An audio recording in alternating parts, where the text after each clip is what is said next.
Hello friends, welcome to my channel Moumita's Fariya's recipes. আজ আমি আবারও একটি নতুন রেসিপি নিয়ে উপস্থিত হয়েছি। আজকের রেসিপিটি অনেকেই বুঝতে পেরেছেন। হ্যাঁ, আজ আমি দেশি মুরগির ঝোল নিয়ে উপস্থিত হয়েছি, যা আপনাদের মধ্যে অনেকেরই প্রিয়। আর এই দেশি মুরগির ঝোল আমি কিভাবে বানাই সেটি চলুন দেখে নেওয়া যাক।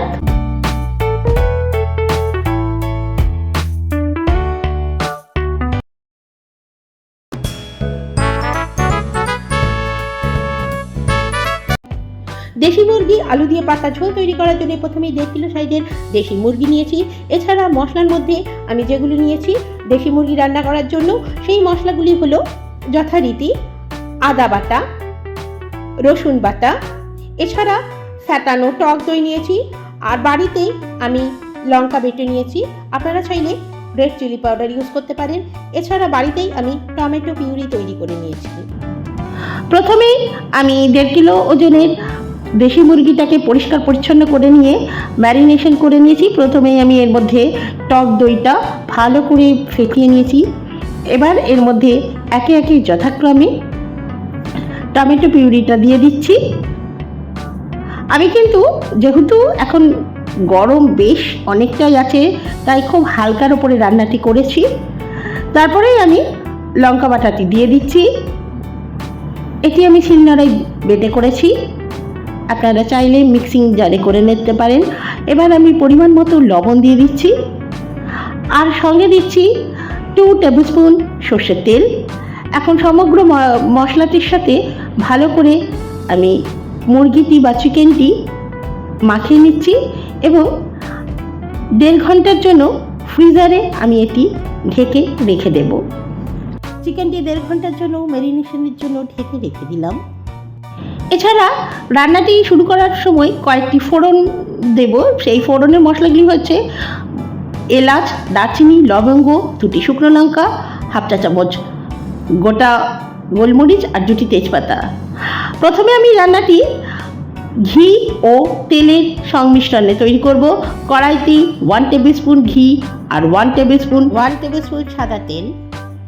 তেলটি গরম হয়ে গেলে আমি মশলাগুলো এর মধ্যে ফোড়ন হিসেবে দিয়ে দেবো। ফোড়নটি আমি 30 সেকেন্ড মতন ভেজে নেব। ফোড়নটি ভেজে নেওয়ার পরে সুন্দর একটি অ্যারোমা বেরোলো। আমি এর মধ্যে আগে থেকে ম্যারিনেশন করে রাখা চিকেনটি দিয়ে দেব। যেহেতু গরম পড়েছে, আর এই গরমে যদি এভাবে একটি হালকা দেশি মুরগির ঝোল বা কান্ট্রি চিকেন তৈরি করে নেওয়া যায়, খেতে কিন্তু সত্যি অসাধারণ লাগে। এখন আমি এই ফোড়নটির সাথে প্রথমে চিকেনটি ভালো করে রান্না করে নেব। আপনারা হয়তো ভাবছেন এটা কি পদ্ধতিতে রান্না করছি, প্রথমে পেঁয়াজ না দিয়ে। না, আমি কিন্তু দেশি মুরগির ঝোল এভাবেই করে থাকি। ঘি ও সাদা তেলের মধ্যে গরম মশলা ফোড়ন, গোলমরিচ ফোড়নের সঙ্গে যদি এই দেশি মুরগিটা প্রথমে ভালো করে নাড়িয়ে নেওয়া হয়, তাহলে দেখবেন এর মধ্যে থেকে একটি সুন্দর সুগন্ধ বা অ্যারোমা বেরোয়। এখন ঘি ও গোটা মশলা ফোড়নের সাথে আমি চিকেনটি ওই 3 to 5 মিনিটের মতন রান্না হতে দিলাম।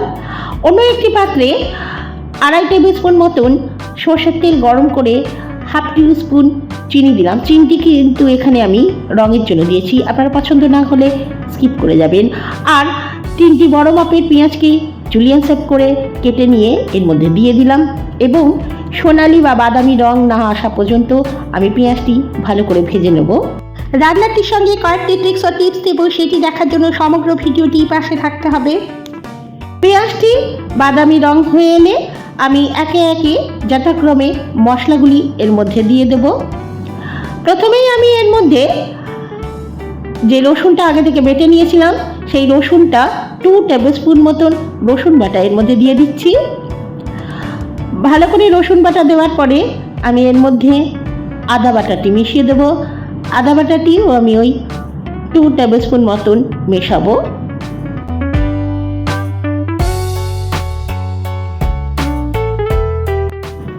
আদা বাটা রসুন বাটা দিয়ে আমি আবারও পেঁয়াজের সাথে ভালো করে মশলাটি কষিয়ে নেব। আপনাদের মধ্যে কারা কারা এইভাবে দেশি মুরগি বা দেশি চিকেন বানিয়ে থাকেন আমার কমেন্ট বক্সে জানাতে অবশ্যই ভুলবেন না।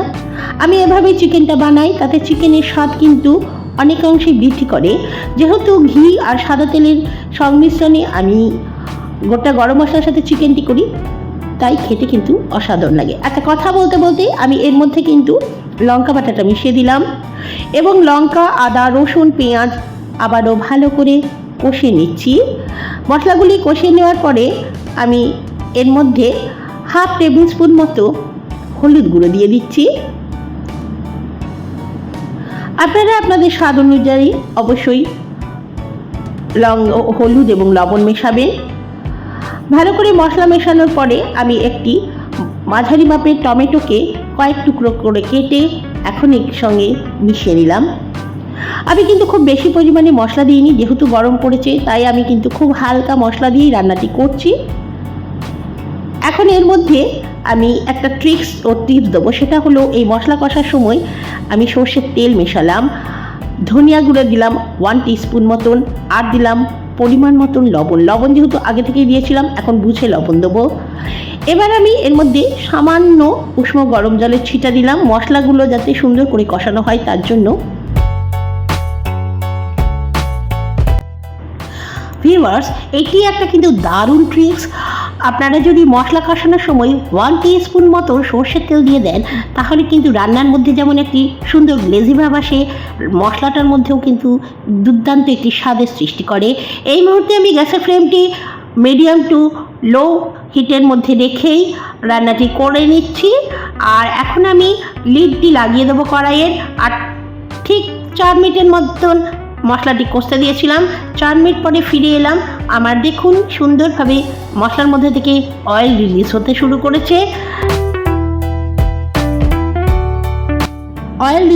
শুরু করেছে। তার মানে মশলা প্রায় কষানো সুন্দরভাবে হয়ে গেছে। এখন আমি রান্নার মূল পর্বে চলে আসবো।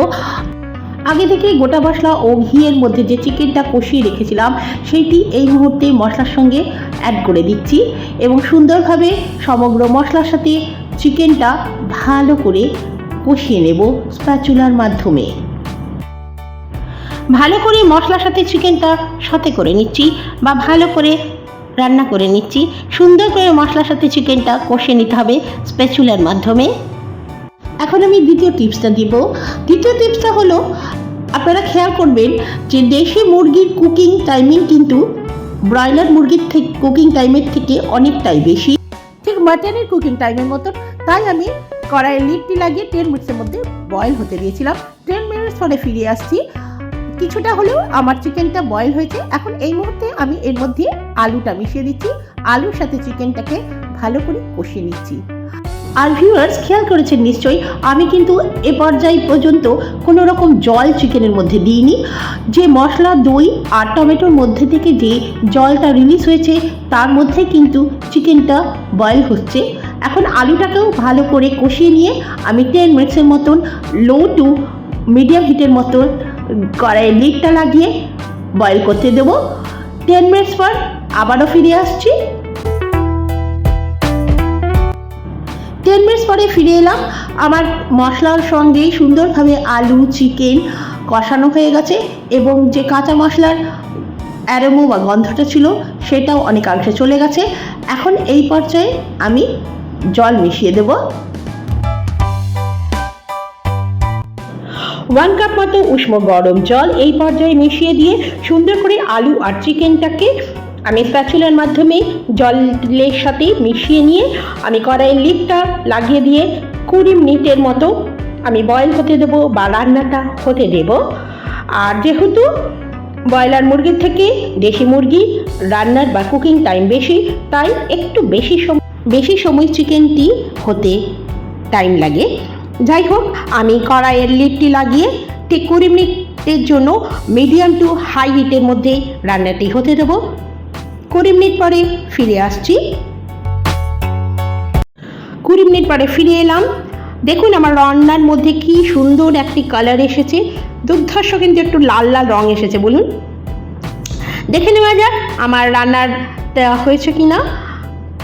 আমি একটা আলু তুলে ভেঙে দেখে নেব যে মাংসটা বা আলুগুলো বয়েল হয়েছে কিনা। হ্যাঁ, আমার সুন্দরভাবে আলুটা কেটে যাচ্ছে, তার মানে আলুটাও সেদ্ধ হয়ে গেছে।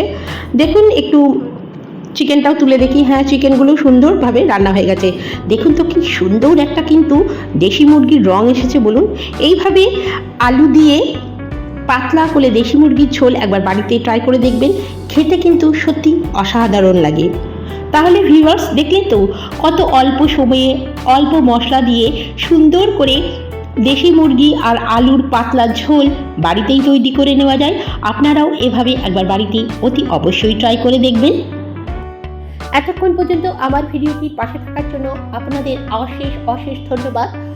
আমার চ্যানেলে পুরনো বন্ধুদের আন্তরিক অভিনন্দন ও ধন্যবাদ।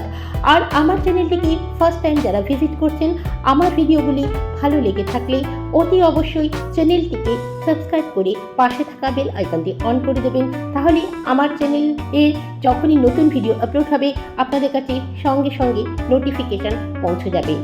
আমার চ্যানেলে এই ধরনের অনেক রেসিপি আছে, সেগুলো দেখতে এবং আগামীতে নতুন নতুন রেসিপি ওয়াচ করতে অতি অবশ্যই চ্যানেলটি সাবস্ক্রাইব করতে ভুলবেন না। পরে একটু নিউ রেসিপি নিউ এপিসোড নিয়ে উপস্থিত হব। ততক্ষণ ভালো থাকুন, সুস্থ থাকুন।